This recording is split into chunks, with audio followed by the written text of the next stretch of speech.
राधे राधे भक्तों, श्री शिवाय नमस्तुभ्यम। हर हर महादेव। आप सभी का दिन शुभ हो। आज शिव पुराण की कथा का 11वां दिन है।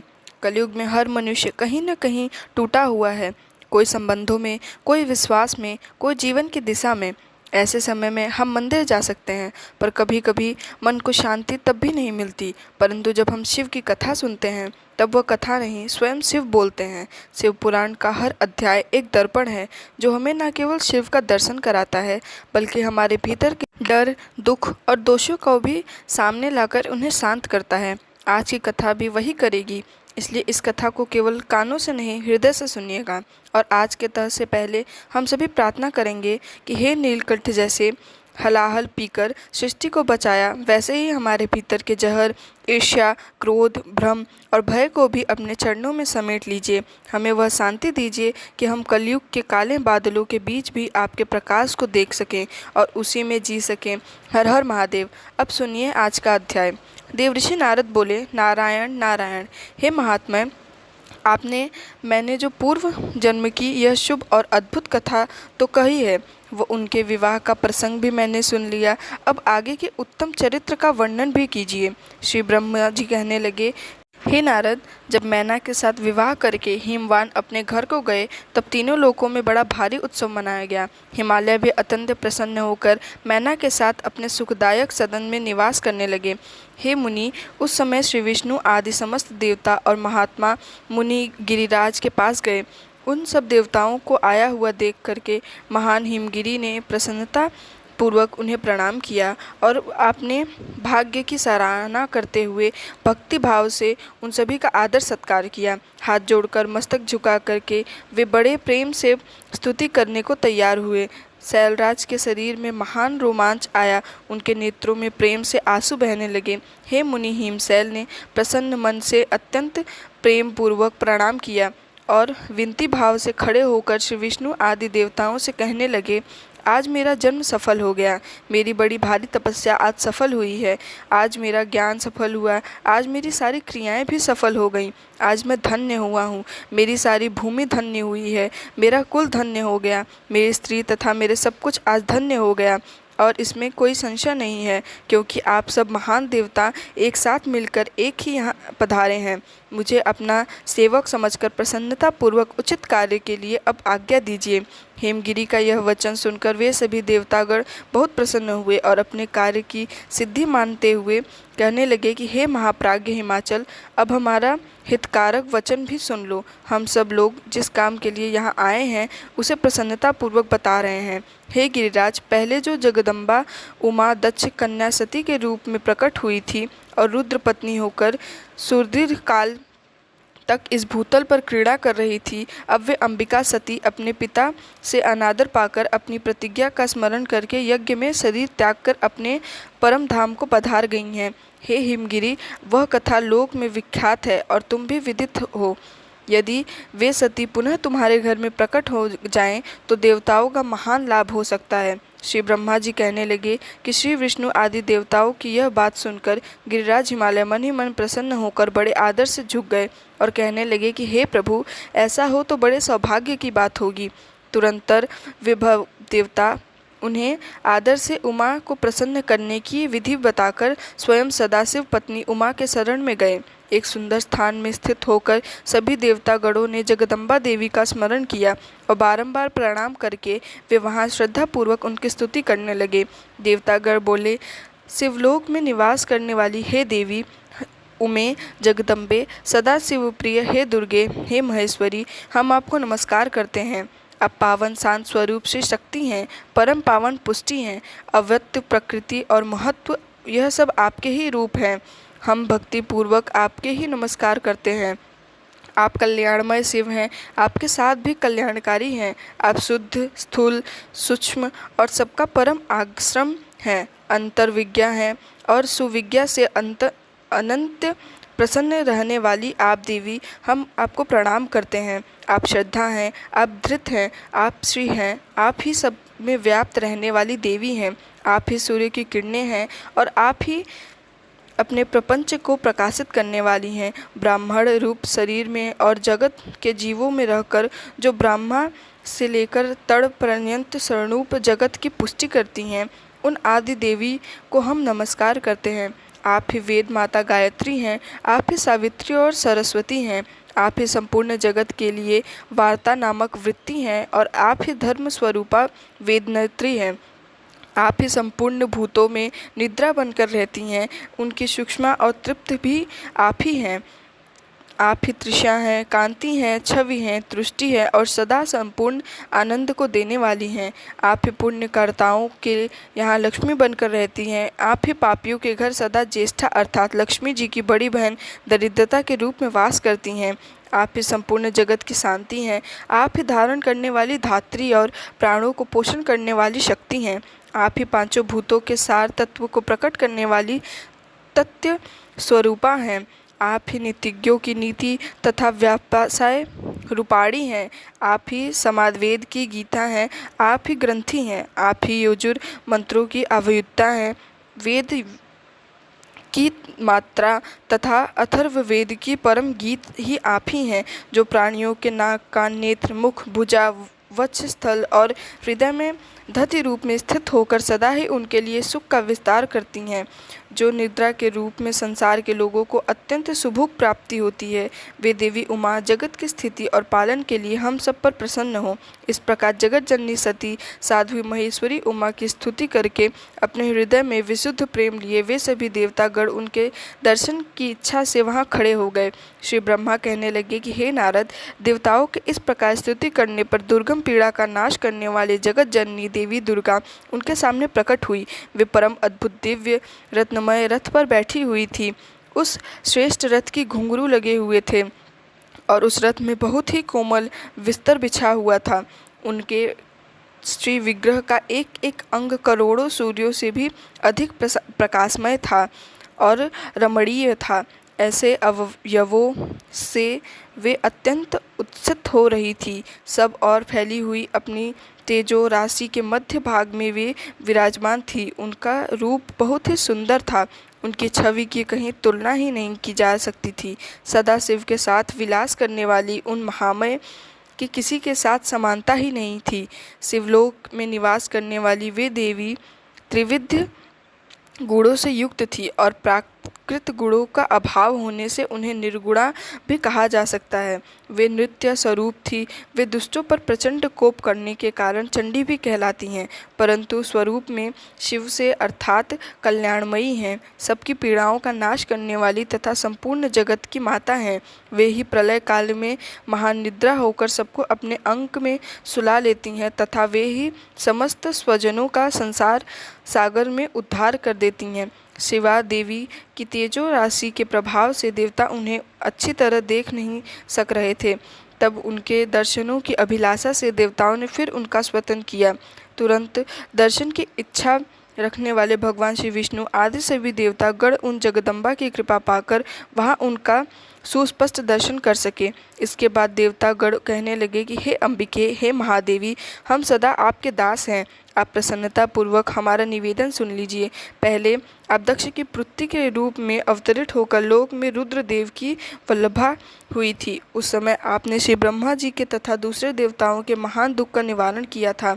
तदनंतर पिता ने अनादर पाकर आपकी ही हुई प्रतिज्ञा के अनुसार अपने शरीर को भी त्याग दिया और स्वाधाम में पधार गई। इससे भगवान हर को भी बहुत दुख हुआ। हे महेश्वरी, आपके चले जाने से देवताओं का कार्य पूरा नहीं हुआ, अतः हम देवतागण और मुनि व्याकुल होकर आपकी शरण में आए हैं।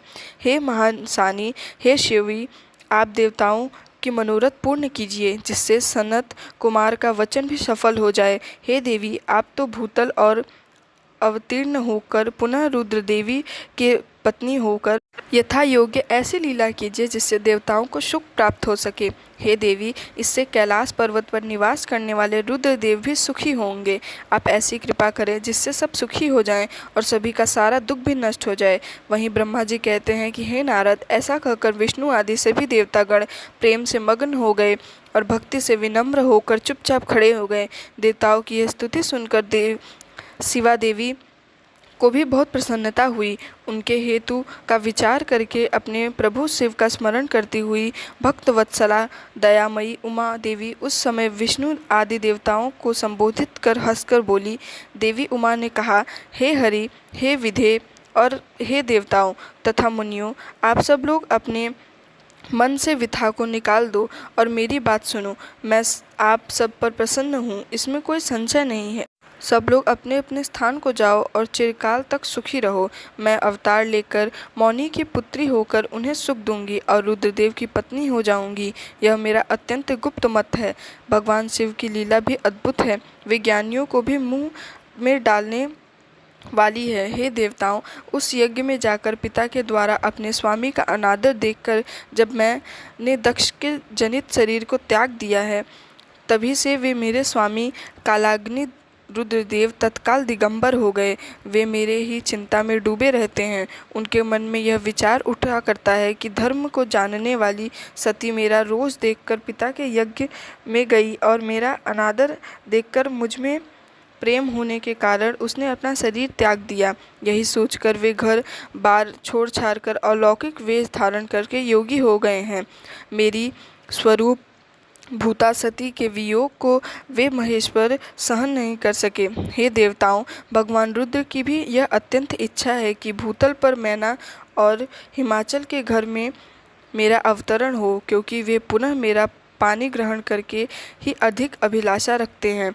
अतः मैं रुद्रदेव के संतोष के लिए पुनः अवतार लूँगी और लौकिक गति की आश्रय लेकर हिमालय पत्नी मैना की पुत्री हो जाऊंगी। श्री ब्रह्मा जी कहते हैं कि हे नारद, ऐसा कहकर जगदम्बा शिवा उस समय समस्त देवताओं को देखते ही देखते अंतर्ध्यान हो गई और तुरंत अपने लोक में चली गई। तदंतर हर्ष से भरे हुए भगवान श्रीहरि आदि समस्त देवतागण और मुनि उस दिशा को प्रणाम करके अपने अपने धाम में चले गए। देवऋषि नारद ने श्री ब्रह्मा जी से पूछा कि हे पिता, श्री देवी दुर्गा अंतर्ध्यान हो गई और देवगण अपने अपने धाम को चले गए, उसके बाद क्या हुआ? तब ब्रह्मा जी कहने लगे कि मेरे पुत्रों में श्रेष्ठ विप्रद नारद जब विष्णु आदि देव समुदाय हिमालय और मैना को देवी की आराधना का उपदेश देकर चले गए, तब गिरिराज हिमालय और मैना देवी दंपति ने बड़ी भारी तपस्या आरंभ कर दी। वे दिन रात शंभु और शिवा का चिंतन करते हुए भक्ति युक्त चित्त से नित्य ही उनका सम्यक रीति से आराधना करने लगे। हिमवान की पत्नी मैना बड़ी प्रसन्नता से शिव सहित शिवा देवी की पूजा करने लगी। वे उन्हीं के संतोष के लिए सदा ब्राह्मणों को दान देती थी। मन में संतान की कामना लेकर मैना चैत्र मास के आरंभ से लेकर 27 वर्षों तक प्रतिदिन तत्परता पूर्वक शिव देवी की पूजा और आराधना में लगी रही। वे अष्टमी को उपवास करके नवमी को लड्डू, बलि सामग्री, पीढ़ी, खीर और गंध पुष्प आदि देवी को भेंट करती थी। गंगा जी के किनारे औषधि प्रस्थ में उमा की मिट्टी की मूर्ति बनाकर नैना प्रकार के वस्तुएं अर्पित करके उनकी पूजा किया करती थी। मैंने देवी कभी निराहार रहती, कभी व्रत के नियमों का पालन करती, कभी जल पीकर रहती तो कभी हवा पीकर भी रह जाती थी। विशुद्ध तेज से दमकित हुई दीप्त मती नैना ने पूर्व शिवा में चित लगाए 27 वर्ष बिता दिए। 27 वर्ष पूरे होने पर जगन्मयी शंकर कामिनी जगदम्बा उमा अत्यंत प्रसन्न हुई। मैना देवी की उत्तम भक्ति से संतुष्ट होकर वे परमेश्वरी देवी उन पर अनुग्रह करने के लिए उनके सामने प्रकट हुई। तेजो मंडल के बीच में विराजमान तथा दिव्य अवयवों से संयुक्त उमा देवी प्रत्यक्ष दर्शन देकर मैना से हंसते हुए बोली। देवी ने कहा, हे गिरिराज हिमालय की रानी महासाध्वी मैना, मैं तुम्हारी तपस्या से अत्यंत प्रसन्न हूँ। तुम्हारे मन में जो अभिलाषा हो उसे कहो। मैना, तुमने तपस्या, व्रत और समाधि के द्वारा जिस सज वस्तु के लिए प्रार्थना की है वह सब मैं तुम्हें दूंगी। तब मैना ने प्रत्यक्ष हुई कालिका देवी को देखकर प्रणाम किया और इस प्रकार कहा, हे देवी, इस समय मुझे आपके रूप का प्रत्यक्ष दर्शन हुआ है, अतः मैं आपकी स्तुति करना चाहती हूँ।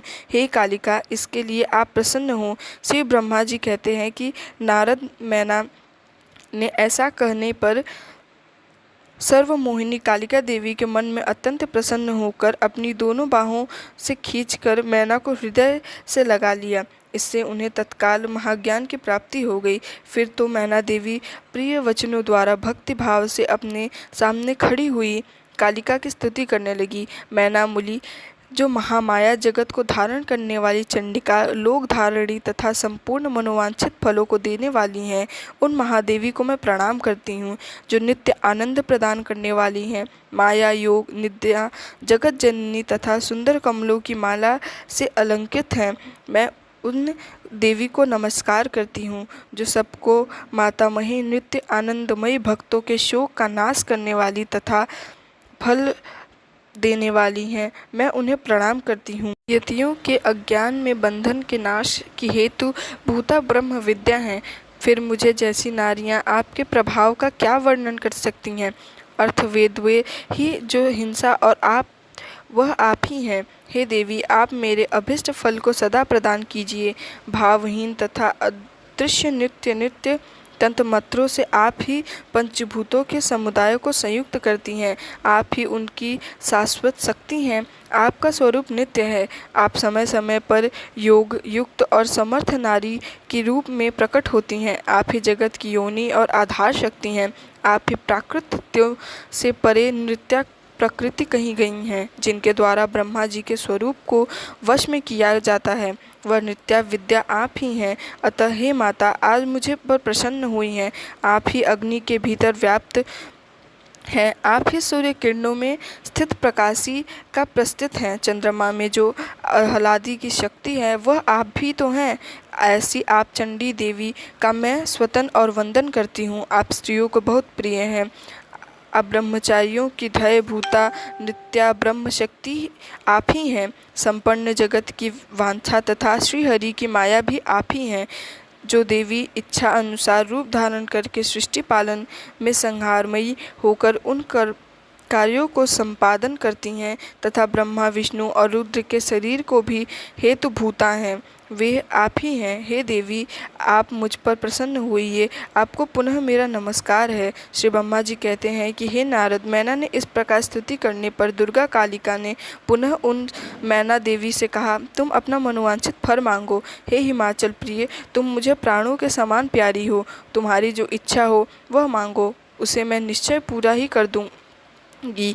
तुम्हारे लिए मुझे कुछ भी अदे नहीं है। महेश्वरी उमा का यह अमृत के समान वचन सुनकर हिमगिरी कामिनी मैना बहुत संतुष्टि और इस प्रकार बोली कि हे शिवा, आपकी जय हो, आपकी जय हो। उत्कृष्ट ज्ञान वाली महेश्वरी, हे जगदम्बे, कि यदि मैं वह वर पाने के योग्य हूँ तो फिर आपसे श्रेष्ठ वर मांगती हूँ। हे जगदम्बे, पहले तो मुझे 100 पुत्र हों, उन सबकी बड़ी आयु हो, वे बल पराक्रम से युक्त तथा रिद्धि सिद्धि से संपन्न हों। उन पुत्रों के पश्चात मेरी एक पुत्री भी हो, जो स्वरूप और गुणों से सुशोभित होने वाली हो, उन दोनों कुलों को आनंद देने वाली हो तथा तीनों लोकों में पूजती हो।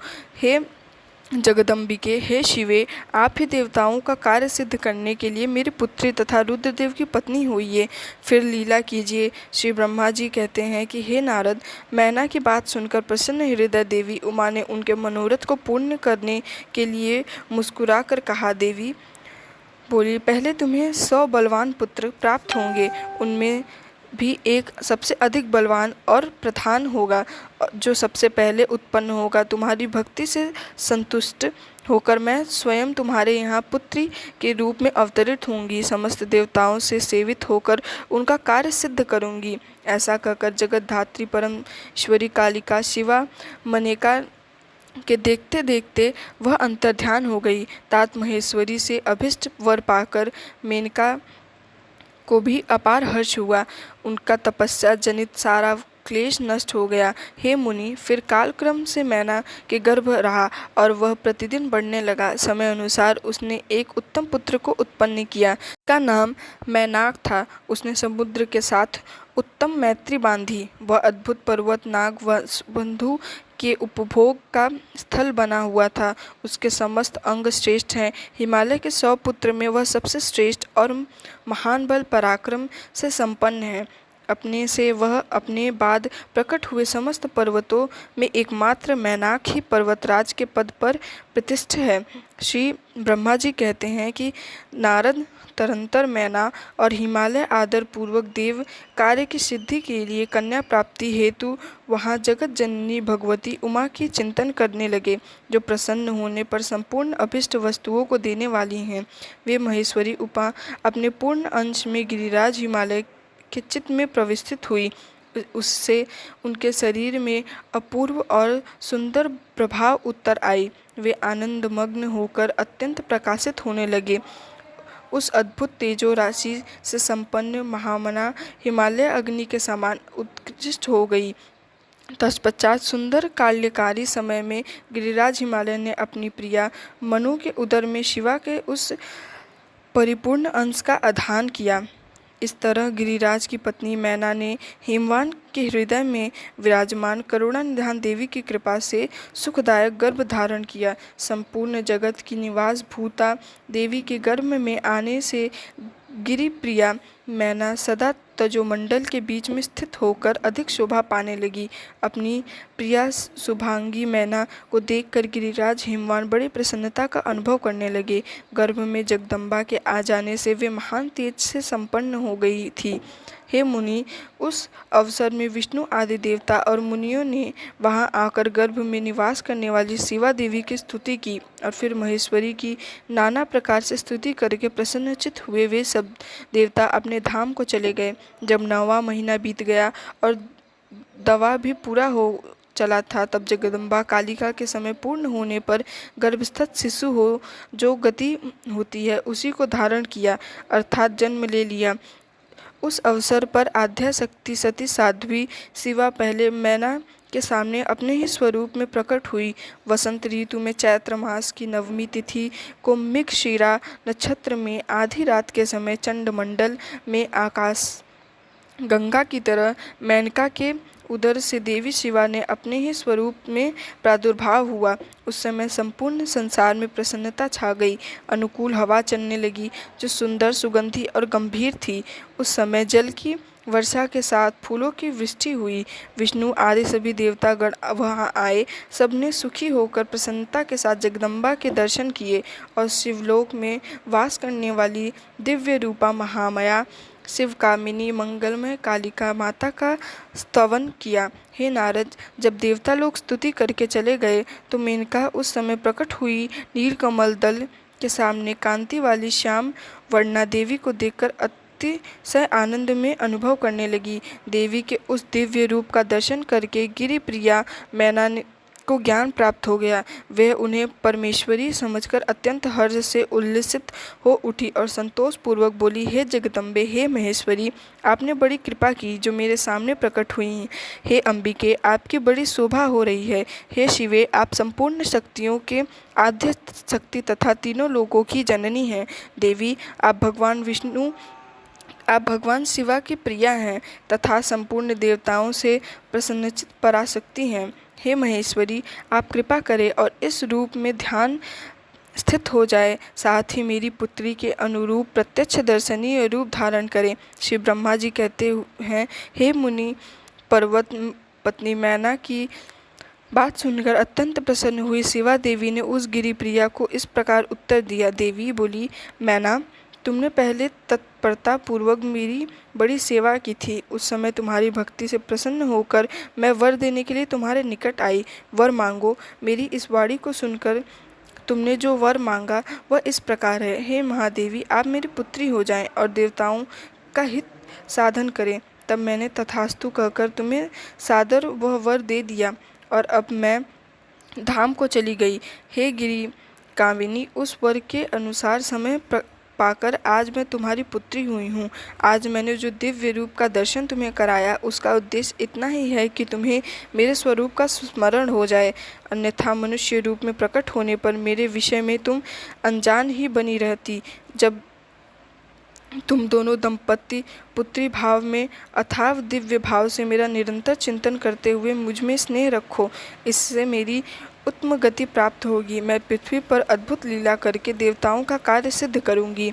भगवान शंभु की पत्नी होकर और सत्य जनों का संकट से उद्धार करूंगी। ऐसा कहकर जगन माता शिवा चुप हो गई और उसी क्षण माता के देखते ही देखते प्रसन्नता पूर्वक नवजात पुत्री के रूप में परिवर्तित हो गई। श्री ब्रह्मा जी कहते हैं कि हे नारद, मैना के सामने महातेजस्वी कन्या होकर लौकिक गति का आश्रम लेकर वह रोने लगी। उसका मनोहर रुदन सुनकर घर की सब स्त्रियां हास्य में खिल उठी और बड़े वेग से प्रसन्नता पूर्वक वहां आ पहुंची। नीलकमल दल के समान स्वयं कांत वाली उस परम तेजस्विनी और मनोहर कन्या को देखकर गिरिराज हिमालय अतिशत आनंद में निमग्न हो गए।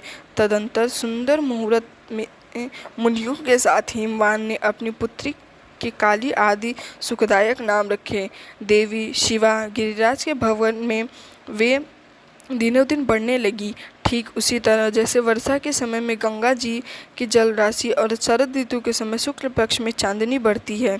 सुतिलिता आदि गुणों से संयुक्त तथा बंधुओं की प्यारी उस कन्या को कुटुंब के लोग अपने कुल के अनुरूप पार्वती नाम से पुकारने लगे। माता ने कालिका को उमा अरे तपस्या मत कर कहकर तप करने से रोका था। हे मुनि, इसलिए वह सुंदर मुख वाली गिरिराज नंदिनी आगे चलकर लोक में उमा के नाम से विख्यात हो गई।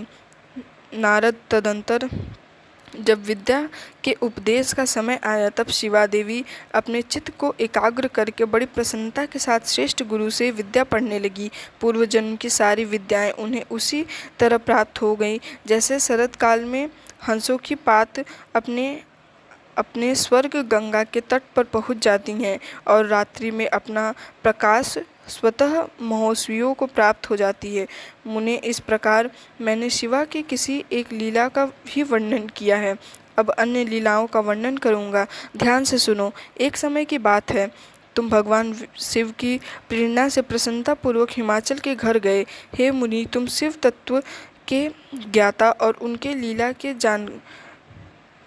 कारों में श्रेष्ठ हो। नारद, गिरिराज हिमालय ने तुम्हें घर पर आया देख प्रणाम करके तुम्हारा पूजा किया और अपनी पुत्री को बुलवाकर उससे तुम्हारे चरण में प्रणाम करवाया। मुनीश्वर फिर स्वयं ही तुम्हें नमस्कार करके हिमाचल ने अपने सौभाग्य की सराहना की और अत्यंत मस्तक झुकाकर हाथ जोड़कर तुमसे कहा कि हे मुनि, हे नारद, ब्रह्म पुत्रों में श्रेष्ठ ज्ञानवान पुत्र आप सर्वज्ञ हैं, कृपया पूर्वक दूसरों के उपकार में लगे रहते हैं। मेरी पुत्री के जन्म कुंडली में जो गुण दोष हो उसे बताइए। मेरी बेटी किसकी सौभाग्यवती प्रिय पत्नी होगी। श्री ब्रह्मा जी कहते हैं कि हे मुनि श्रेष्ठ, तुम बातचीत में कुशल और कौतुकी हो। हे गिरिराज, हिमालय के ऐसा कहने पर तुमने कालिकी का हाथ देखा और उसके संपूर्ण अंगों पर विशेष रूप से दृष्टिपात करके हिमालय से इस प्रकार कहना प्रारंभ किया कि हे शैलराज और मैना, आपकी पुत्री चंद्रमा की आदि कला से समान बड़ी है।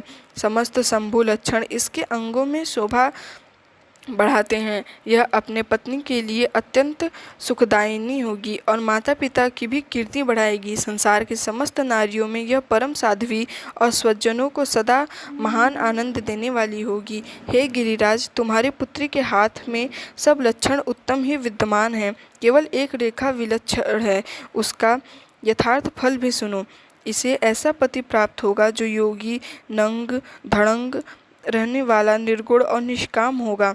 उसकी न माँ होंगी न बाप होगा। उसे मनमास भी कोई ख्याल नहीं रहेगा। वह सदा अमंगल वेश धारण करके। ब्रह्मा जी कहते हैं कि हे नारद, तुम्हारी इस बात को सुनकर और सत्य मानकर मैना तथा हिमाचल दोनों पत्नी बड़े दुखी हुए, परंतु जगदम्बा शिवा तुम्हारे ऐसे वचन को सुनकर और लक्षणों द्वारा उस भावी पति को शिव मानकर मन ही मन हर्ष से खिल उठी। नारद जी की बात कभी झूठी नहीं हो सकती। यह सोचकर शिवा भगवान शिव के युगल चरणों में संपूर्ण हृदय से अत्यंत स्नेह करने लगी। हे नारद, उस समय मन ही मन दुखी होकर हेमवान ने तुमसे कहा कि हे मुनि, उस रेखा का फल सुनकर मुझे बड़ा दुख हुआ है। मैं अपनी पुत्री को उससे बचाने के लिए क्या उपाय करूं? हे मुनि, तुम महान कौतुक करने वाले हो, वार्तालाप विशारद हो। हिमवान की बात सुनकर अपने मंगलकारी वचनों द्वारा उनका हर्ष बढ़ाने हुए तुमने इस प्रकार कहा, गिरिराज तुम स्नेहपूर्वक सुनो मेरी बात, सच्ची है, यह झूठी नहीं हो सकती। तथा ही रेखा ब्रह्मा जी की लिपि और निश्चय ही वह मिथ्या नहीं हो सकती है। अतः हे शैल प्रव, इस कन्या को वैसा ही पति मिलेगा, इसमें कोई शक नहीं। परंतु इस रेखा के कुफल से बचने के लिए एक उपाय भी है, उसी भी प्रेम पूर्वक सुनो। ऐसा करने से तुम्हें सुख मिलेगा। मैंने जैसा वर का निरूपण किया है वैसे ही भगवान शंकर हैं। वे सर्व समर्थन हैं और लीलाओं के लिए अनेक रूप धारण करते हैं। उनमें समस्त को लक्षण सद्गुणों के समान हो जाएंगे। समर्थ पुरुष में कोई दोष भी न हो, वह ऐसे दुख नहीं देता। असमर्थ के लिए ही वह दुखदायक होता है। इस विषय में सूर्य, अग्नि और गंगा जी का दृष्टांत सामने रखना चाहिए। इसलिए तुम विवेक पूर्वक अपनी कन्या शिवा को भगवान शिव के हाथों में सौंप दो। भगवान शिव सभी ईश्वर के सेव्य के निर्वाकार, समर्थशाली और अविनाशी हैं। वे जल्द ही प्रसन्न हो जाते हैं, अतः शिवा को ग्रहण कर लेंगे, इसमें कोई संशय नहीं है।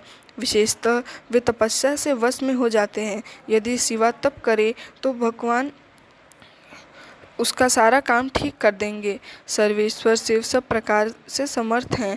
वे इंद्र के वज्र का भी विनाश कर सकते हैं। ब्रह्मा जी उनके अधीन हैं और वे सबको सुख देने वाले हैं। पार्वती व भगवान शंकर की प्यारी पत्नी होगी।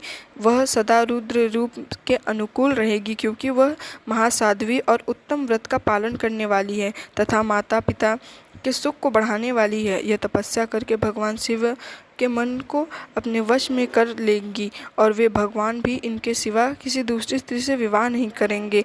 इन दोनों का प्रेम एक दूसरे के अनुरूप है। वैसा उच्च कोटि का प्रेम ना तो किसी का हुआ है, ना इस समय और ना आगे होगा। हे गिरिश्रेष्ठ, इन्हें देवताओं के कार्य करने हैं। उनके जो जो काम नष्ट प्राय हो गए हैं, उन सब का इनके द्वारा पुनः उज्जीवन और उद्धार होगा। हे आदिराज, आपकी कन्या को पाकर ही भगवान हर अर्धनारीश्वर होंगे। इन दोनों का पुनः हर्षपूर्वक मिलन होगा। आपकी यह पुत्री अपनी तपस्या के प्रभाव से सर्वेश्वर महेश्वर को संतुष्ट करके उनके शरीर के आधे भाग को अपने अधिकार में कर लेगी, उनका अर्धांग बन जाएगी। हे गिरिश्रेष्ठ, तुम्हें अपनी यह कन्या भगवान शंकर के सिवा दूसरे किसी को नहीं देनी चाहिए।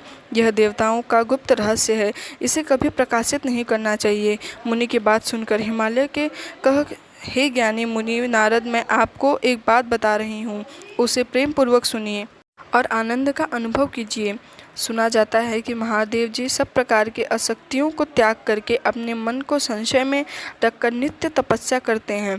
देवताओं की भी दृष्टि में नहीं आते। हे देव ऋषि, ध्यान मार्ग में स्थित वे भगवान शंभु पर ब्रह्म में लगाए हुए अपने मन को कैसे हटाएंगे? ध्यान छोड़कर विवाह करने को कैसे तैयार होंगे? इस विषय में मुझे महान संदेह है। दीपक की लौ के समान प्रकाशमान, अविनाशी, प्रकृति के परे, निर्विकार, निगुण, सगुण, निवेश और निरह हो पर ब्रह्म है। उनकी अपना सदाशिव नामक स्वरूप है, अतः वे उसी का सर्वत्र साक्षात्कार करते हैं। किसी ब्रह्म अनात्मय वस्तु पर दृष्टि भी नहीं डालते हैं। हे मुनि, यहाँ आप कई हुए किन्नरों के मुख से उनके विष में नृत्य ऐसी ही बातें सुनी जाती हैं। क्या यह बात मिथ्या ही है? विशेषता यह बात भी सुनने में आती है कि भगवान हर ने पूर्व काल में सती के समक्ष एक प्रतिज्ञा की थी। उन्होंने कहा था कि हे दक्ष कुमारी प्यारी सती, मैं तुम्हारे सिवा दूसरी किसी स्त्री का अपनी पत्नी के लिए कभी न वरण करूंगा, न ग्रहण करूंगा। यह मैं तुमसे सत्य कहता हूँ। इस प्रकार सती के समान उन्होंने तो पहले ही प्रतिज्ञा कर ली है। अब सती के आत्मसात हो जाने पर वे दूसरी किसी स्त्री को कैसे ग्रहण करेंगे? यह सुनकर तुमने कहा था कि हे महामती गिरिराज, इस विषय में तुम्हें चिंता नहीं करनी चाहिए। तुम्हारी यह पुत्री काली हो पूर्व काल में दक्ष कन्या सती हुई थी। उस समय इसका सर्व मंगलदायित्य सती नाम था। वे सती दक्ष कन्या होकर रुद्र की प्यारी पत्नी हुई थी। उन्होंने पिता के यज्ञ में अनादर पाकर तथा भगवान शंकर का भी अपमान हुआ देखकर क्रोधपूर्वक अपने शरीर को त्याग दिया था, वे ही सती फिर तुम्हारे घर में उत्पन्न हुई हैं। अब तुम्हारी पुत्री साक्षात जगदम्बा शिवा हैं। यह पार्वती भगवान हर की पत्नी होंगी, इसमें कोई संशय नहीं है। नारद, यह बातें तुमने हिमवान को विस्तार पूर्वक बताई। पार्वती का वह पूर्व स्वरूप और चरित्र प्रीति को बढ़ाने वाला है। काली के उस संपूर्ण पूर्व वृत्तांत को तुम्हारे मुख से सुनकर हिमालय अपनी पत्नी और पुत्र के साथ तत्काल संदेह रहित हो गए। इस तरह तुम्हारे मुख में से उस पूर्व कथा को सुनकर काली ने लज्जा के मारे मस्तक झुका लिया और उसके मुख पर मंद मुस्कान की प्रभा फैली हुई। गिरिराज हिमालय पर्वत ने उस चरित्र को सुनकर उसके माथे पर हाथ फेरने लगे और मस्तक सूद कर उसे अपने आसन के पास ही बिठा लिया। हे नारद, इसके पश्चात तुम उसी क्षण प्रसन्नता पूर्वक स्वर्गलोक को चले गए और गिरिराज हिमवान ने भी मन ही मन मनोहर आनंद से युक्त अपनी सर्व शक्तिशाली भवन में प्रविष्ट हो गए। श्री ब्रह्मा जी कहते हैं, हे नारद, जब तुम सर्वलोक को चले गए तब से कुछ काल और व्यतीत हो जाने पर एक दिन मैना ने हिमवान के निकट जाकर उन्हें प्रणाम किया। फिर खड़ी होकर बोली, वे गिरीर कामिनी मैना अपनी पत्नी के विनय पूर्वक बोली। मैना ने कहा, हे प्राणनाथ, उस दिन नारद मुनि ने जो बात कही थी उसको स्त्री स्वभाव के कारण मैंने अच्छी तरह नहीं समझा। मेरी तो यह प्रार्थना है कि आप हमारी पुत्री का विवाह किसी सुंदर और विनय पूर्वक वर के साथ कर दीजिए। वह विवाह सर्वथा अपूर्ण सुख देने वाला ही होगा। गिरिराज का वर शुभ लक्षणों से संपन्न और कुलीन होना चाहिए। मेरी बेटी मुझे प्राणों से भी अधिक प्रिय है। वह उत्तम वर पाकर जिस प्रकार भी प्रसन्न और सुखी हो सके वैसा ही कीजिए। उसको मेरा नमस्कार है। ऐसा कहकर मैना अपनी पत्नी के चरणों में गिर पड़ी। उस समय उनके मुख पर आंसू की धारा बह रही थी। प्राज्ञ शिरोमणि हिमवान ने उन्हें उठाया यथावत समझाना आरंभ किया। कहने लगे कि हे देवी, मैं व्यर्थ और तत्व की बात बताता हूँ। सुनो, ब्रह्म छोड़ो, मुनि की बात कभी झूठी हो ही नहीं सकती। यदि बेटी पर तुम्हें स्नेह है तो उसे सादर शिक्षा दो कि वह भक्ति पूर्वक स्थिर चित्त से भगवान शंकर के लिए तप करे। हे मेनके, यदि भगवान शिव प्रसन्न होकर काली का पाणी ग्रहण कर लेते हैं तो सब सुख भी होगा। नारद जी का बताया हुआ अमंगल या अशुभ भी नष्ट हो जाएगा। शिव जी के समीप सारे अमंगल सदा मंगल रूप हो जाते हैं। इसलिए तुम पुत्री को शिव की प्राप्ति के लिए तपस्या करने की शीघ्र ही शिक्षा दो।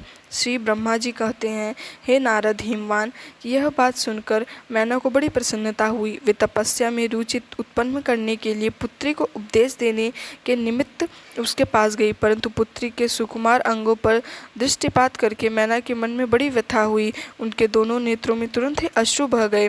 फिर तो गिरिप्रिया मैना ने अपनी पुत्री को उपदेश देने की शक्ति नहीं रही। अपनी माता की उस चेष्टा को पार्वती जी शीघ्र ही ताड़ गई। तब वे सर्वज्ञ परमेश्वरी कालिका देवी माता को बारंबार आश्वासना देकर तुरंत कहने लगी, हे माँ, तुम तो बड़ी समझदार हो, तुम मेरी यह बात सुनो। आज पिछली रात्रि के समय ब्रह्म मुहूर्त में मैंने एक स्वप्न देखा और उसे बताती हूँ। सुनो माता जी, स्वप्न में एक दयालु और तपस्वी ब्राह्मण ने मुझे शिव जी की प्रसन्नता के लिए उत्तम तपस्या करने के प्रसन्नता पूर्वक उपदेश दिया है। इसलिए अब मैं तपस्या करना चाहती हूँ। नारद यह बात सुनकर मेनका ने शीघ्र अपने पति को बुलाया और पुत्री के देखे हुए स्वप्न को पूर्णतः कह सुनाया। मेनका के मुख से पुत्री के स्वप्न को सुनकर गिरिराज हिमालय भी बड़े प्रसन्न हुए और अपनी प्रिय पत्नी को समझाते हुए बोले कि हे प्रिय, पिछली रात में मैंने भी एक स्वप्न देखा। मैं आदर पूर्वक उसे बताता हूँ, तुम प्रेम पूर्वक सुनो। एक बड़े उत्तम तपस्वी थे। नारद जी ने वर के जैसे लक्षण बताए थे, ठीक उन्हीं लक्षणों से युक्त शरीर कि उन्होंने धारण कर रखा था। वे बड़ी प्रसन्नता के साथ मेरे नगर के निकट तपस्या करने के लिए आए। उन्हें देखकर मुझे बड़ा हर्ष हुआ और मैं अपनी पुत्री के साथ लेकर उनके पास गया। उस समय मुझे ज्ञात हुआ कि नारद जी के बताए हुए वर भगवान शंभु यही हैं। तब मैंने उन तपस्वी की सेवा के लिए अपनी पुत्री को उपदेश देकर उनसे भी प्रार्थना की कि वे उसकी सेवा स्वीकार करें, परंतु उस समय उन्होंने मेरी बात ही नहीं मानी। इतने में ही वहाँ सांख्य और वेदांत के अनुसार बहुत बड़ा विवाद छिड़ गया। तदंतर उनकी आज्ञा से मेरी बेटी वहीं रह गई और अपने हृदय में उन्हीं की कामना रखकर भक्तिपूर्वक उनकी सेवा करने लगी। हे सुखमुखी, यही मेरा देखा हुआ स्वप्न है जिससे मैंने तुम्हें बता दिया। अतः हे प्रिया, मैंने कुछ काल तक इस स्वप्न की फल की परीक्षा या प्रतीक्षा तुम्हें भी करनी चाहिए। इस समय यह उचित जान पड़ता है। तुम निश्चित समझो, मेरी विचार भी यही है। श्री ब्रह्मा जी कहते हैं कि हे मुनीश्वर नारद, ऐसा कहकर गिरिराज हिमवान और मेनका का शुद्ध हृदय से उस स्वप्न के फल की परीक्षा और प्रतीक्षा करने लगे। हे देवऋषि शिव, भक्त शिरोमणि भगवान शंकर का यश परम पावन मंगलकारी भक्ति वर्धक और उत्तम है। तुम इससे आदर पूर्वक सुनो। दक्ष यज्ञ से अपने निवास स्थान कैलाश पर्वत पर आकर शंभु भगवान प्रिय विरह से कातिर हो गए और प्राणों से भी अधिक प्यारी सती देवी का हृदय से चिंतन करने लगे। अपने पार्षदों को बुलाकर सती के शिव शोक करते हुए उनके प्रेम वर्धन गुणों के अत्यंत प्रीतिपूर्वक वर्णन करने लगे। यह सब उन्होंने सांसारिक गति को देखने के लिए किया। फिर गृहस्थी आश्रम की सुंदर स्थिति तथा नीति रीति का परित्याग करके वे दिगंबर हो गए और सभी लोकों में उन्मत्त की भांति भ्रमण करने लगे।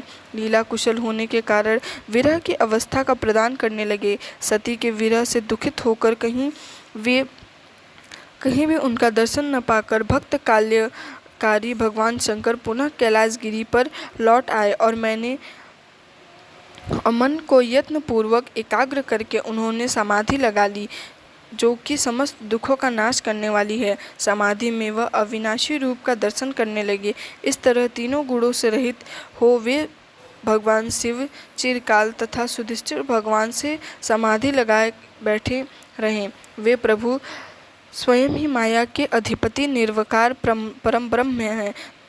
तदंतर जब असंख्य वर्ष व्यतीत हो गए तब उन्होंने कहीं जाकर समाधि छोड़ी।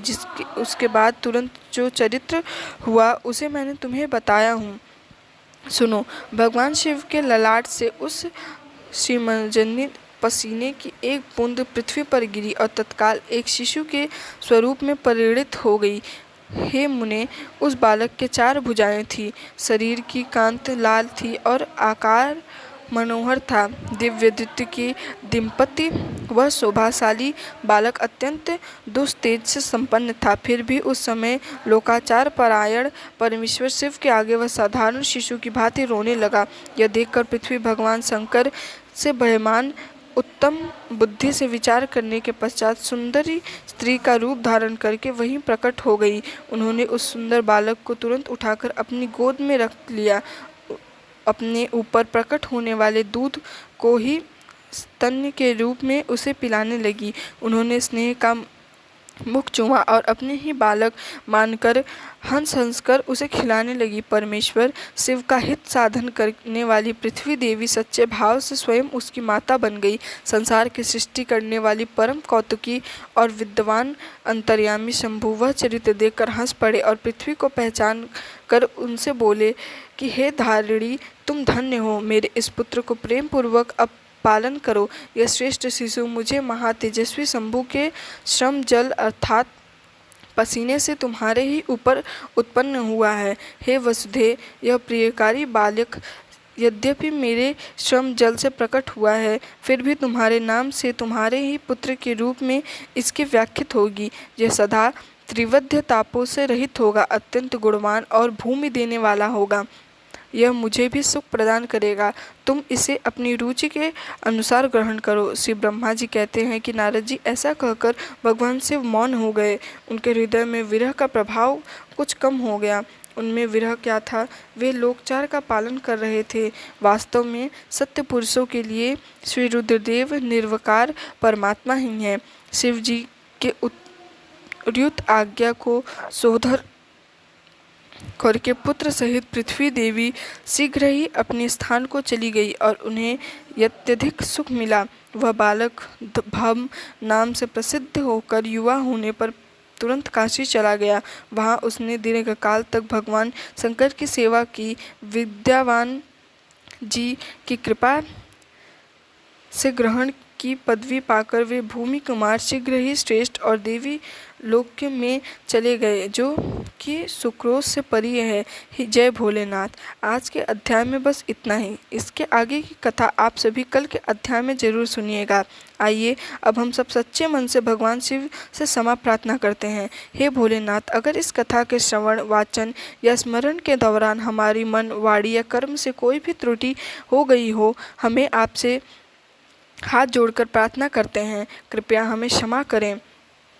प्रभु, हमारी समझ सीमित है परंतु श्रद्धा असीम है। अगर किसी पवित्र प्रसंग को हमने अधूरा समझा, अधूरा सुना या फिर किसी दिव्यता को पूरी तरह व्यक्त नहीं कर सके, तो वह केवल हमारी अल्प बुद्धि है। उसकी दोषित हमारी नहीं है बल्कि अवस्था की है।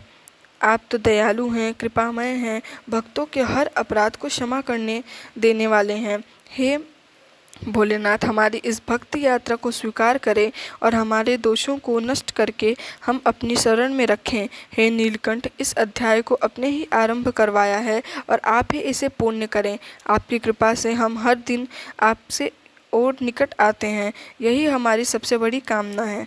धन्यवाद। राधे राधे।